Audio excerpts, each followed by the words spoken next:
Greetings, everyone. My name is Trushar Patel. I work at the University of Lethbridge as a Canada Research Chair and Associate Dean in the Department of Chemistry, Biochemistry, Faculty of Arts and Science. University of Lethbridge indigenous name is Iniscum, meaning Sacred Buffalo Stone. And I'm really happy to have Mr. Mitch Davies today with us. Mr. Davies is the president of the National Research Council of Canada, one of the most prominent agencies in the country. Mr. Davies returned to NRC, or National Research Council of Canada, as a president for a 5-year term in January 2024. But he has served this role before from December 2020 to October 2021. So it's almost homecoming for you after many years.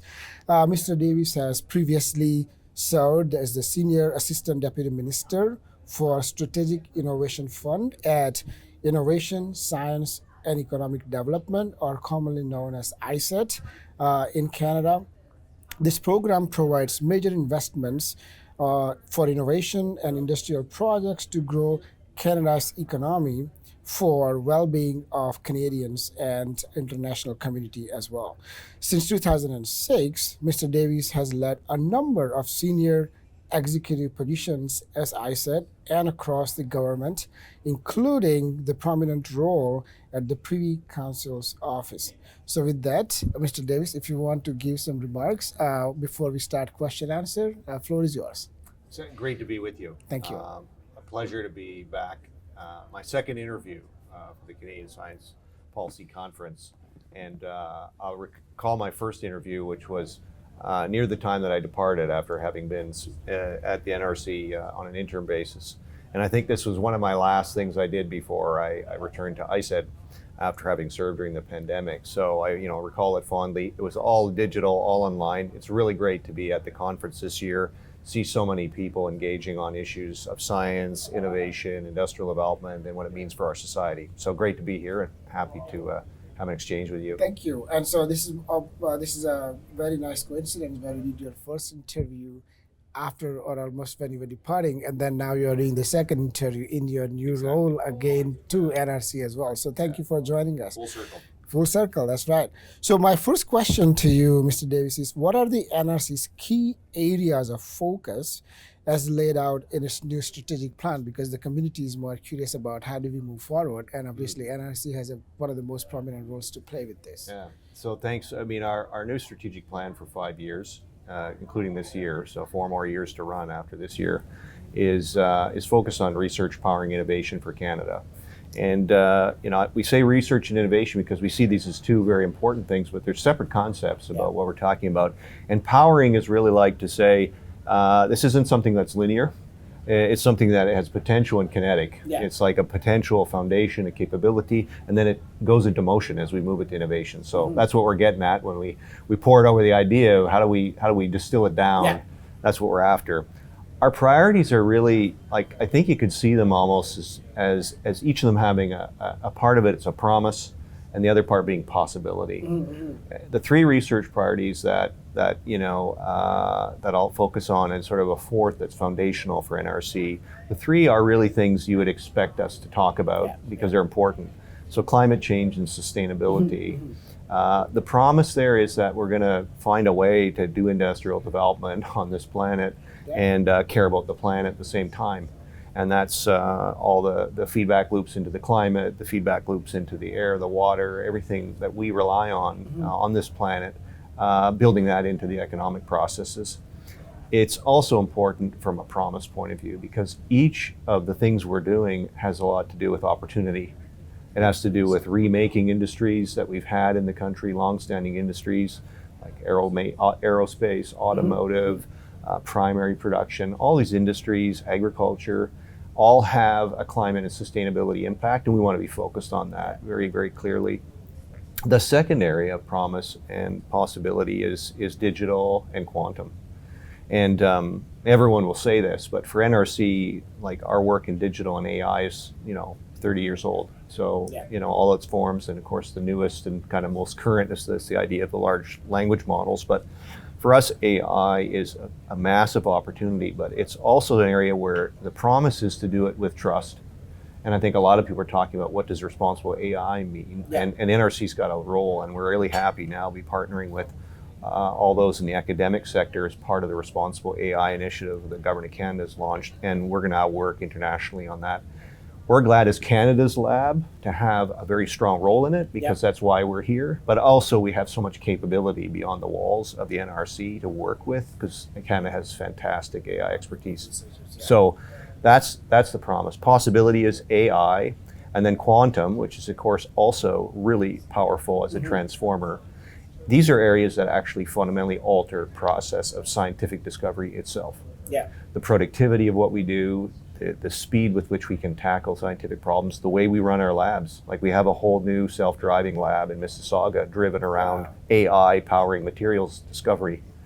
And that's our big bet on, what is obviously a way science is going to change.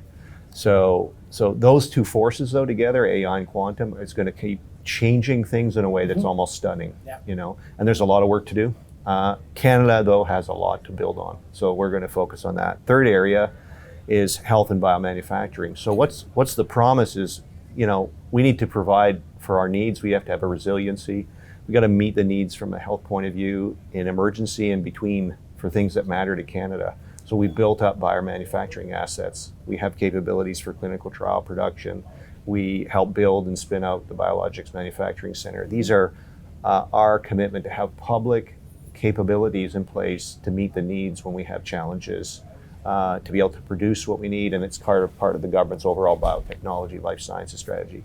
Promise is, obviously, there's still diseases to solve. We've still got to bring research to help address Canadian areas where we're not necessarily getting the therapies. We need to create access to them. There's cell and gene therapies, CAR T therapies. We have a lot of things in the pipeline. We want them to get into the arms of Canadians. That matters a lot. We also need to help support a different way to deliver healthcare, more remote diagnostics, more digital health, ways to allow people to get health delivery at a lower cost where they need it and on a timely basis. So that's powering a lot on health and biomanufacturing. Last thing I'd say is on foundational research. There's a promise the NRC has made, really, which is baked into our legislation, which is we're going to be Canada's home for metrology and measurement science. So the bottom line is we have to be excellent. We have to work at the worldwide level and contribute. Second is we have a specific, real key role in astronomy that's international, and that's part of underpinning Canada's strength in astronomy. We have so much power in this. And NRC is like kind of a back office with the Canadian Data Centre for Astronomy, all the work we do to design devices that are being deployed on the best instruments, and then our own astronomers making fundamental discoveries in partnership with other academic players. So those are the four areas of focus. And this is all because you kind of have to have clarity around that to make choices, and you got to have critical mass, and then you got to work with the best partners. So in a nutshell is where we're going. That's great. So I'm really happy to see that foundational research is one of the four key pillars. Foundational researcher myself, we try to build on technology that are based on basic discovery. So thank you for highlighting that point. The other points you highlighted about climate change and digital AI and quantum, those are the upcoming priorities. So obviously very important to community. So these are great initiatives, and thanks NRC to follow up on those initiatives. So once we have those initiatives with healthcare, biomanufacturing, all of it, obviously the next phase comes in: how do we commercialize? How do we make sure your plans are sustainable as a researcher? So what are the NRC's plan to support those businesses' commercialization plan, taking the product in a way out of the lab and bring it to the arms of the Canadians, as you mentioned? So this is nothing new. This is sort of into the very DNA of the NRC's raison d'etre, to be at the leading edge of science and research, and then to think about how that's deployed to support industrial development. It's there from the beginning. It's also, I think, where I'd recognize our colleagues in the Industrial Research Assistance Program. So this is one of the most important innovation programs that Canada has, that touches 10,000 companies every year. We fund 3,000 companies through IRAP. We've got advisors all across the country, really working arm in arm with our best, most ambitious young companies. So that's how you deploy these things into the market and into the commercial setting. So IRAP's a huge part of our delivering on that industrial development for the country. The second, I think, is our use of challenge programs and mission-driven research programs. So we've got a number of challenge programs where we're mobilizing research capabilities with the best that work in the same areas outside the NRC. So we're partnering with with universities, international partners, and with businesses. We're coming all together to pursue areas where we can work together and move technologies forward from earlier stage to later stage and see it commercialized. So just recently we had a consultation in Southern Ontario on our new e-auto challenge program. We had the the OEMs in the industry, the tier ones, universities, colleges, ourselves. We all came together. How do we work together? So we use this instrument, our challenge programs, to sort of mobilize together and then have the NRC be there as a staying power to kind of push it through and be able to actually stay on task and really get some result that makes a difference in the commercial world. Because Canada's industrial development's it's still a project, never unfinished. We've got to keep working on it. And you really got to work together. And you got to work together in different ways, so we're trying to mobilize around that. And it's great to hear that you had brought colleges and universities and everyone's companies got to be together. That's right. To then foster collaborations and looking at the output of it. Also, I have to say that the University of Lethbridge, although we are one of the bigger institutions under the non-U15 category, we have our own lineup colleague at the in Lethbridge. So NRC program is popular all across Canada to the small and big institutions. I just want to acknowledge that. So thank you. Yeah, terrific. Yeah. So moving on from these business strategies and commercialization, what kind of strategic role do you think NRC can play in industrial development? Because they're kind of tied up with each other in this sense to move forward with commercialization. Yeah, well, I kind of have you think of it this way because it's, as I said, it's something that we've always been doing. Like if you think about Canada having an aerospace industry that's in the top 5 in the world, what did it take to get there? Yeah. And you're going to go to the NRC and see facilities like all the wind tunnels, all the capabilities we have to do testing, support, essentially developing an airframe, an engine, putting it together, getting it certified, and getting it to market. If you don't have an NRC with you, you're going to need other capabilities. Our job is actually to assemble those capabilities and to have them operate at a level of excellence, to be able to support industry partners to do really challenging, ambitious things. And I would say, for the NRC, how we repeat that in what's emerging and what is going to lead competitiveness going forward, that's the challenge. Nice. And, our aerospace footprint is what it is, but then it has to change. It has to be more responsive to the shift to sustainable aviation. It has to shift with the form of aviation changing. Battery electric planes, maybe a hydrogen-powered plane at some point, all the changes in aerodynamics, aerostructure, lightweighting, all these things. You're never done. No. You're never done going to the next level and getting to the next step. So I think for NRC, like our way of doing business, our way of interacting and forming our capabilities and then being there as a solid partner with those industries as they tackle tough challenges, that's where we make this contribution. And I mentioned IRAP because I would say our young companies are our future economic potential. And their names we don't know now, but in 10 years we want to know them as world-leading companies. We want to see them grow and have a bigger footprint in our country and then be selling their products and services around the world. Yeah. We want to be there on the whole journey. That's great. I think a lot of Canadians would support and would agree that this is the right way to go forward to help us. Yeah, it's very important right now. I think people are going, okay, we really got to take this seriously. Yeah. Think long term, and then act the next day in a way that aligns up. Yeah. And don't be discouraged if it's not easy. Just take it on, and if it's hard, it's because we're on the right task. One step. The hardest stuff is probably what we need to be working on, not easy stuff. One step at a time. One step at a time. You're right. If things have not been figured out, you want to figure it out so that you have a long-term solutions rather than a short-term patch. Totally. Perfect. One of the NRC's key area of focus is AI, as you mentioned. You mentioned also digital technology. And you give a brief background about one of the 4 pillars based in our previous question. Yes. If you'd like to elaborate on this particular areas of focus, any other contributions that you have in mind that NRC will play or is playing, that would be great. Yeah, so just to sort of come back on the promise, I think our practice and our leadership in responsible AI is an area we've got to grow. We've got some great research leaders. They're deep into this area, and we're only going to grow and be strengthened over time. And it's really important that we do so, and really excited by what we can do. And the reason why we need to do it is because we got to deliver all the benefit, Yeah. and we got to address the potential risks and downsides, and we got to do this in parallel. And I think it's pretty interesting that the people that were there in the founding and some of the most fundamental research contributors in AI's development recognize and are speaking out about the need to do this. So that's number one. The second is really AI across the NRC is a big deal. So, and I'm talking about someone working on mechatronics and aerospace manufacturing and training machines and cobiotics and using ML and so on. In every part of the NRC, AI has to be there alongside, and we got to incorporate it more and more into the research process, the way the labs function. I talked about our self-driving lab, but it's not just Mississauga. It's DeSalle in Montreal that's working on basically new advanced manufacturing techniques for aerospace.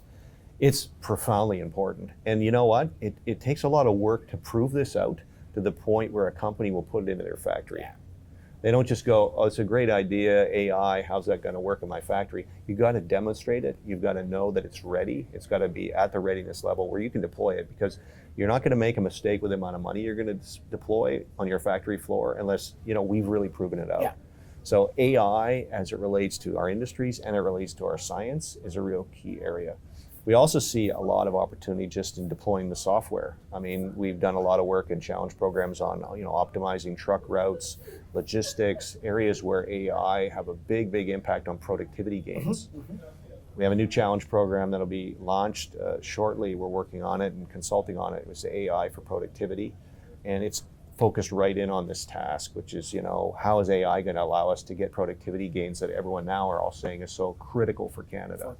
So that's just a few examples of where 30 years of AI expertise and all the research depth we have, how we bring that to bear and be able to support our partners to fantastic. Carry on the journey. That's great. And so I have one follow-up question. You mentioned facilities is related to AI in Mississauga and in Quebec as well, so Ontario and Quebec. I'm sure NRC has a lot of other types of facility across the country. Yeah. So the viewers might benefit if you want to name some of the names that has other facilities as well. Yeah, for sure. So 12 research centers, 26 locations across the country. So yeah, we're in every province. Wow. So in Vancouver, we've got our hydrogen group working on that. And of course, they talked about sustainability. Yes. Hydrogen production and transport are key focuses that they're working on. Yeah. If I go all the way to the other coast in St. John's, I mean, we have one of the most world-class facilities on ice, actually how to navigate through ice, replicate ice conditions, shipping lanes. And you think about it, the Arctic and Canada's strategic role and position and need for stewardship and unlocking development and being present in the Arctic and be able to navigate it. That facility is critical to unlock, to be able to do that and work in that environment. And basically, we're taking the entire first-class facility, physical, and digital twinning it so that we can actually, really improve productivity of what we do there and be able to really work on interesting research in parallel to the facility running, but we're almost deconstraining ourselves from the physical facility by building digital twin at the same time. So it's really exciting. Those are just a couple examples. Oh, that's great. I mean, I'd say folks can go to our website. All of our facilities are there. You can kind of click your way through. And we've also sort of provided our data on all our facilities to the CFI, which maintains a central database with science facilities across the country. Last thing is the government gave us in 2022 the opportunity to invest in capital and facilities and equipment across the NRC, and we're deploying that now. Our next phase, we're also going out and looking where we can partner. Yes. So we're with universities, colleges, and other research institutions where we can actually figure out how can we do things together. Yeah. And lever our ability to do different parts of the job and kind of buy equipment that we can share and kind of make that go further for Canadians, because I think they expect that us. That's fantastic. So having 12 internationally standard facilities in country is amazing. So thank you. How does NRC's plan to support climate change, sustainability, and decarbonization of Canada's transport and construction industries work. This is one of the other pillars that you mentioned It is. in previous question. Yeah. Yeah, so I talked about aerospace and automotive a bit, and then just go to construction. I mean, the built environment is obviously a key area where we need to improve performance and obviously reduce carbon.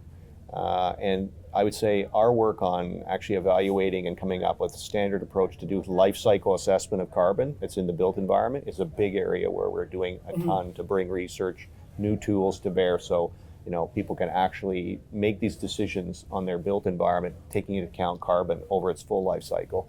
Also, just assessing materials from a point of view of carbon and low carbon performance, and be able to provide capabilities and support to industry as they're developing products. It's a core role for the NRC and our Construction Research Center.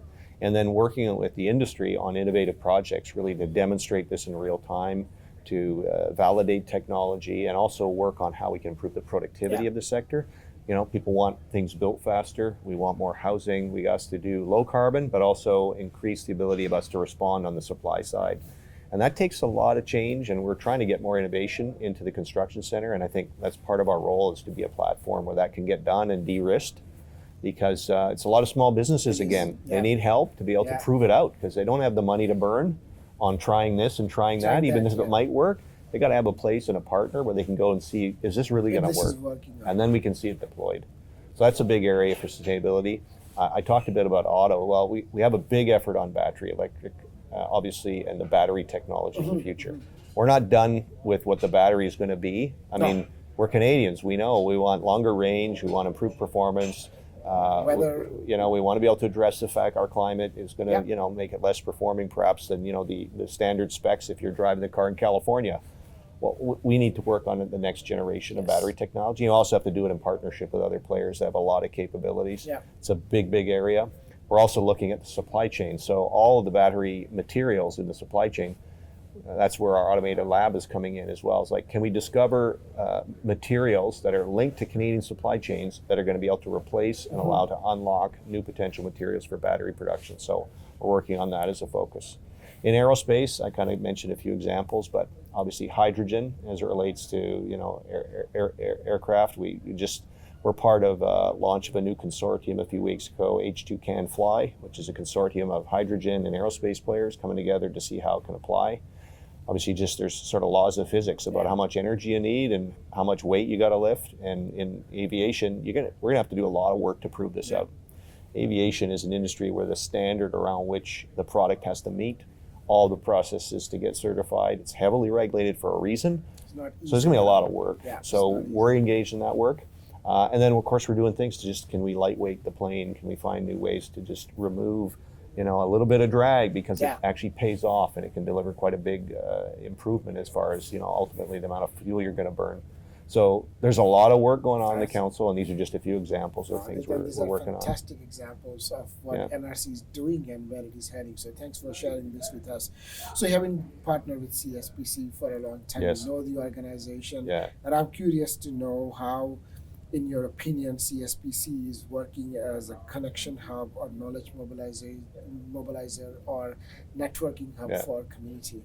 Well, just take this conference, right? And all the people that are here. I mean, you can barely walk down the hallway, right, without connecting to people you haven't seen before and having exchanges. And I mean, there's a lot of really, really important connections. So connector, it's happening.